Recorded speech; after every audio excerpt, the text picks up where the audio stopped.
Hey everyone, greetings from California. We've been here for about 5-6 days now, and the weather has just been absolutely glorious with a couple of exceptions. Usually there's a marine layer of clouds that's kind of all over the place, and today somehow we lucked out and we got a lot of sunshine, so I'm out for a stroll. Just kind of trying to enjoy myself. We've got one more day here. I think we're headed back to St. Louis tomorrow. Where I am standing, I am in a small planned community in just north of Monterey. I am in Marina, California, and I am in a development called the Dunes at Monterey Bay. And I've known about this neighborhood for 3 years or so. And it's really telling when you go into a place, you can see that it's really been thoughtfully planned, that someone really put their mind to it when they put pencil to paper. And just walking around this neighborhood, you can tell from the scale, you can tell about the proximity of the houses to the streets. You can tell that accommodations have been made for bicycles, for pedestrians, for vehicle traffic. This is part of the old Fort Ord that used to be out here. It was about 15,000 acres. It was an army base. They did a lot of basic and advanced infantry training here, and this particular development is on about 400 and some acres. I don't know, I'm checking my notes here. But yeah, I got really lucky with the weather today. I'm really enjoying the sunshine. When we came in, we could see it was mostly clear from Dallas. When we got down to closer to California, we could see out the airplane window kind of where the line of clouds was. The marine layer was in pretty heavy when we got here. You can see this on our approach to the airport. And our landing wasn't necessarily the smoothest I've ever experienced. So where I'm at right now, I am in the dunes.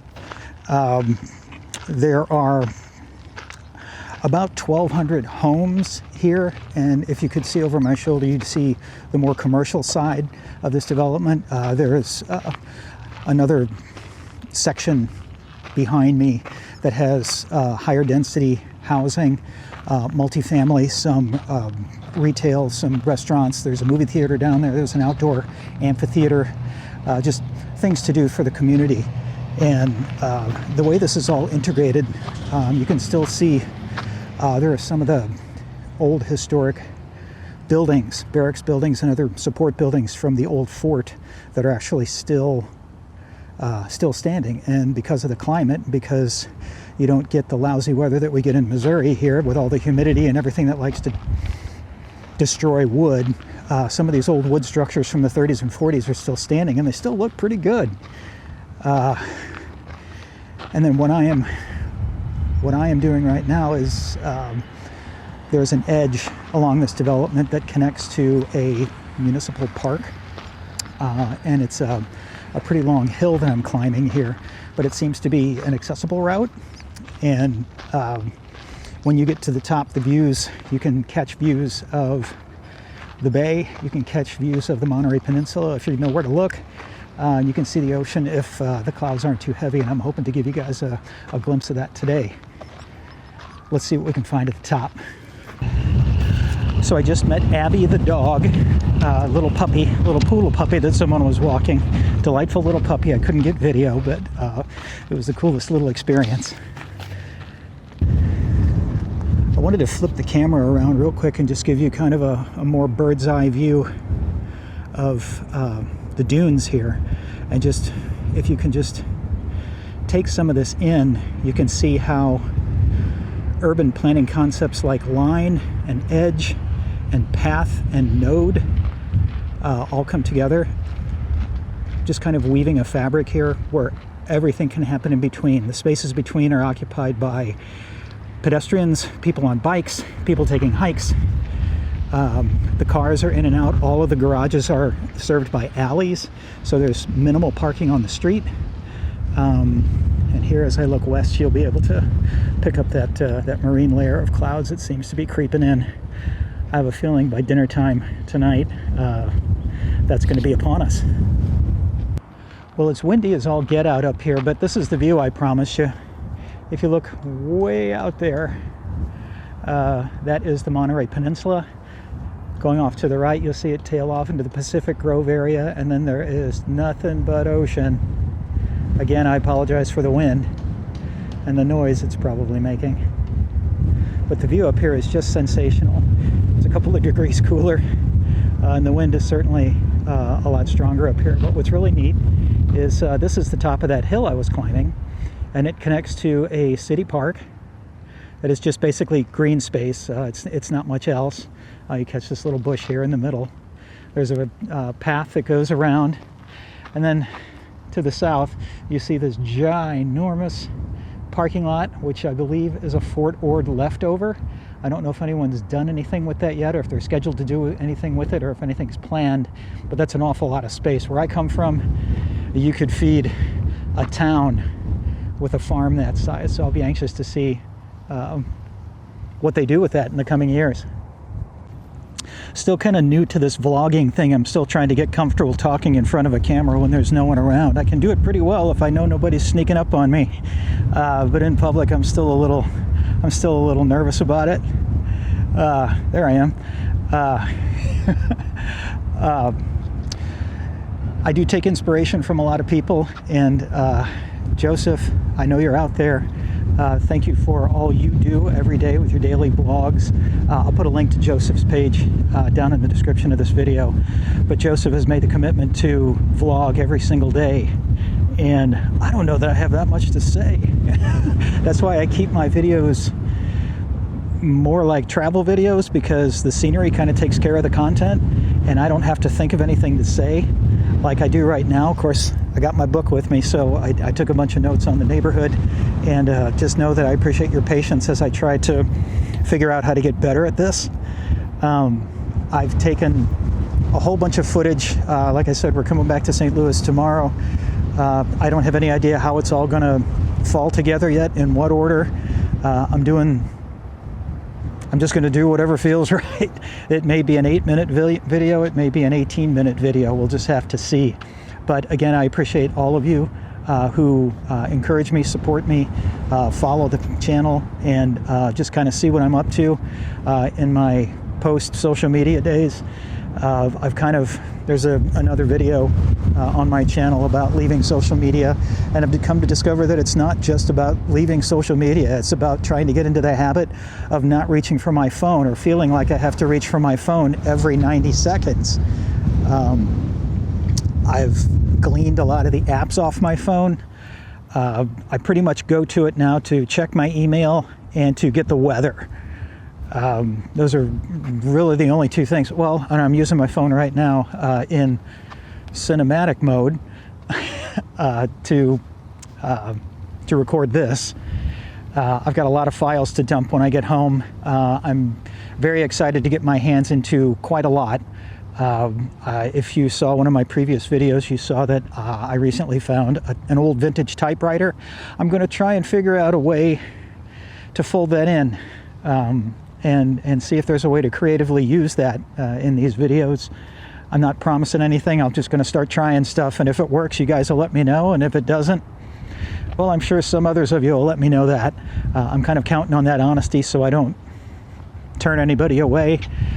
Even though my goals for doing this kind of work were more for myself and Bridget, I just wanted something to be able to look back on in my older years and just say, you know, hey, we were able-bodied and we had an awful lot of fun. This trip has been filled with a lot of things that we like to do. Bridge has a favorite bakery here that we hit. We went whale watching yesterday. It was a lot of fun for me. I don't think the open water is necessarily Bridge's favorite place to be. But we got her through it, and we got her back to shore and back on dry land, and I think all worked out well.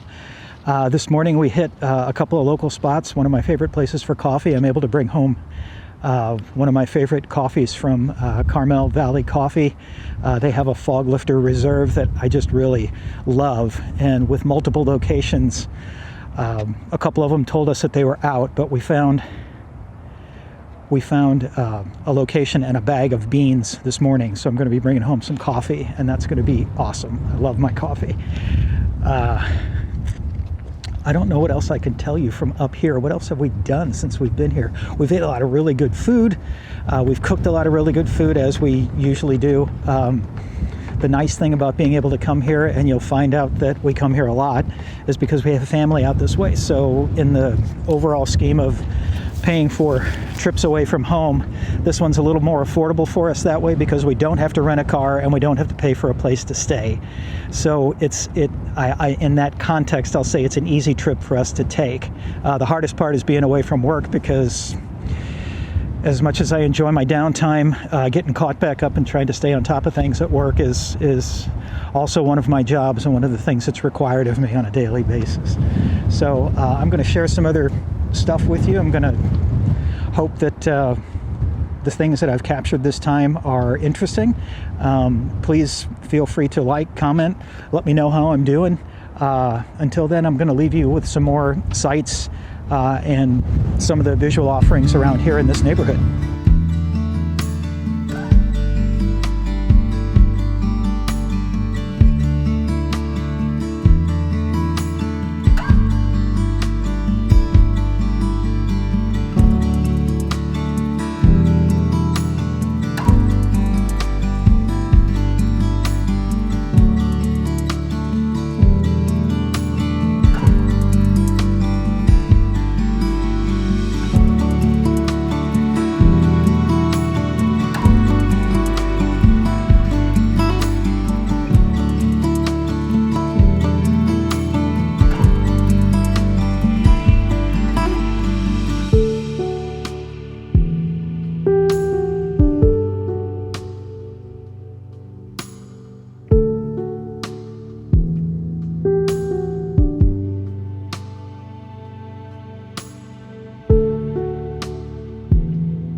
It's interesting to see just even how much thought has gone into the dog park. No grass. Just a friendly place for dogs to run. It's all enclosed, so you don't have to worry about your dog running off. Very neat and very well integrated into this series of paths that make up this really cool neighborhood. I think it was Shea, S-H-E-A Development, that did this community, and again, I just can't stress enough how much of a difference it makes when you walk through a place that has just been so well thought through. I mean, I work in architecture, so I work with developers, and I know that when it comes to allocating development dollars, building places for people to live is kind of the priority when it comes to making money. And it's understood that when you commit resources to things like pathways, bicycle paths, vegetation, layers and layers of vegetation, there isn't an immediate monetary return for that kind of investment, but I don't think it's real easy to, it's an intangible thing to really be able to calculate what that investment does to the people who move through this place. I could make an hours-long video that would just keep saying the same thing over and over, that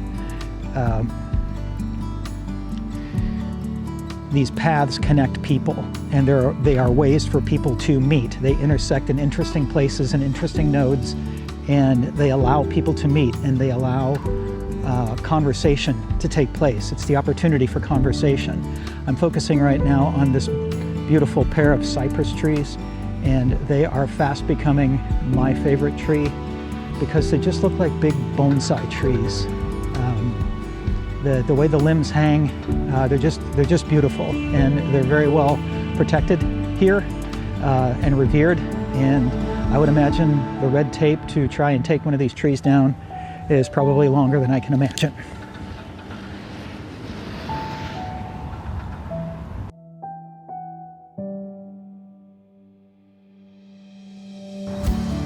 These are some of those old Army buildings I was talking about from Fort Ord. I don't really know the age of these buildings, but they've been here a hot minute, and I would guess at least 1940s. I'm not really sure what the plans are for them. Little by little, I see some of them coming down, but I think for right now,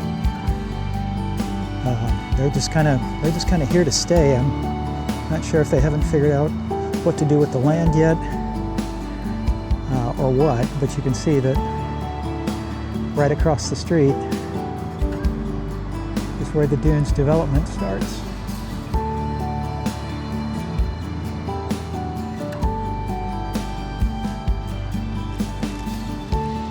And there's a showman.